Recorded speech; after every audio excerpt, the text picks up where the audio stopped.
আসসালামু আলাইকুম রহমতুল্লাহি ওয়া এই দুনিয়ার চিঠি ধরতে সহজ।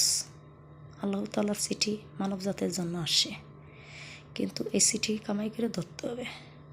আর আমরা যদি কামাই করে না ধরি তাহলে তো আমরা ধ্বংস হয়ে যাব। সব কিছুই আমাদের চলে, কিন্তু চলে না রবের দোয়া, চলে না নামাজ, চলে না দান জাকাত। দিন যেটা চলে যায়, যেদিন চলে যায় সেদিন সামনে আসে না, সেদিন পিছনে চলে যায়। সামনের দিনটাকে ধরে রাখতে হলে ইবাদতের দরকার, আর ইবাদত দরকার হইলে আমল করতে হবে। আর আমল যদি না করি আমরা, তাহলে তোমাদের সমস্যা হয়ে যাবে।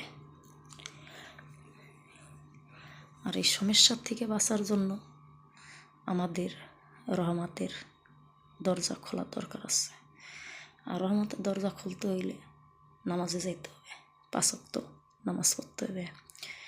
আর নামাজ যদি আমরা ছেড়ে দিয়ে আজকে 1 ওয়াক্ত পড়বো না, কালকে আর 1 ওয়াক্ত পড়তে মন চাবে না, 1 ওয়াক্ত না পড়লে আর 1 ওয়াক্ত পড়তে মন চাবে না।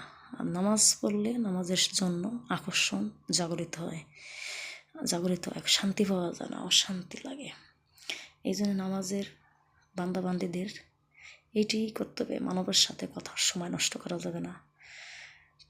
কাজের সময় কাজ, নামাজের সময় নামাজ।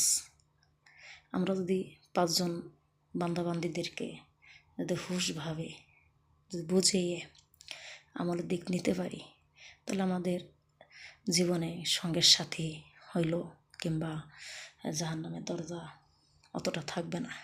কিন্তু আমাদের কথা বিশ্বাস করতে হবে, শুনতে হবে। আমাদের কথা যদি শোনা লাগে তাইলে আমাদের কাছে আসতে হবে, যাতায়াত করতে হবে, মোবাইলে যোগাযোগ করতে হবে। কোনভাবে আল্লাহর ভালোবাসা যায়, কোনভাবে আল্লাহকে পাওয়া যাবে, এগুলা করতে হবে। কিছু কিছু আছে যে অমুকখানে যাইয়া ইবাদতের কথা শুনে আমাদের সময় নষ্ট করবো, এ বদল আমরা একটা কাজ করি, আমাদের টাকা হবে, পয়সা। এটা ভুল কথা। টাকা পয়সা কামাই করবা ঠিক আছে, কিন্তু আমলের কাজও করতে হবে। আমলের কাজ যদি আমরা না করি, তাহলে তোমাকে সামনে এই দুনিয়ায় বাঁচা থাকতেই সমস্যার সংকট, ওই দুনিয়া আরও সংকটে পড়ে যাব। জীবন এই দুনিয়া ধ্বংস হয়ে যাবে, নতুন করে জীবন শুরু হবে। আর নতুন জীবনের শুরু যা কোনো দিন শেষ না। যার জন্য মঙ্গলের সিটি, তার কোনো স্বাধীনতা ছাড়া কোনো সুখের সীমা নাই। তাদের স্বাধীনতা, সুন্দর জীবন যাপন চলবে। আর যাদের কষ্টের কোনো শেষ নাই, তাদের তো আজাব গজবের কোনো শেষ নাই। আমিও নাই, আর একজনও নাই, আমরা একটাই কথা, মৃত্যু একদিন আসবে, চিঠি একদিন আসবেই।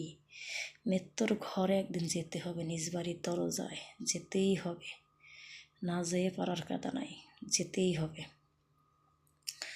আর এই যাওয়ার জন্য দরজায় কীভাবে প্রবেশ করব আর কিভাবে কামাই করব এই দুনিয়ায়, সেই আমলগুলোই আমাদের সামনে করতে হবে। আর আমল করার আগে একটা জিনিস ভাবতে হবে যে ভালোবাসার উম্মত বিভিন্ন চক্করে, বিভিন্ন ভেজালে পড়ে যায়। আর এই ভেজাল থেকে যদি উদ্ধার হওয়া যায়, তাইলে আল্লাহকে আরও ভালোবাসা বেশি দিতে হবে, কষ্টের সময় তার চেয়ে আরও বেশি দিতে হবে। আর এই কষ্টের সময়ের ভালোবাসাটি যে ধরে রাখা পারবে, সেই আসল মুমিন বান্দাবান্দি হবে। এই মুমিন বান্দাবান্দিদের জন্য ভালোবাসার দরজার কোনো শেষ নেই, ইমানের কোনো শেষ নেই। মানুষ ভাববে যে কী কামাই করছে, কবে কী হলো না হলো, ওর ভিতরে এত কিছু কীভাবে আসলো না আসলো, এটা ভাবা যাবে না। এটা ভাবলে সেই তো আরও অর্ধমার ভিতরে পড়ে যাবে। ভাবতে হবে এইটুকুই, অবশ্যই কিছু নাজিল হয়েছে কিংবা আছে তার কাছে, নাহলে সে তো কথা বলতে পারে কে। আল্লাহ তাআলা মানুষকে অনেক কিছুই দিচ্ছে, কিন্তু কেউ বোঝে, কেউ বোঝে না। এগুলো বুঝতে হবে, বুঝে নিতে হবে, আর ইমানের দিক আসতে হবে। লা ইলাহা ইল্লাল্লাহ মুহাম্মাদুর রাসূলুল্লাহ সাল্লাল্লাহু আলাইহি সাল্লাম। আলহামদুলিল্লাহ, সুবহানাল্লাহ।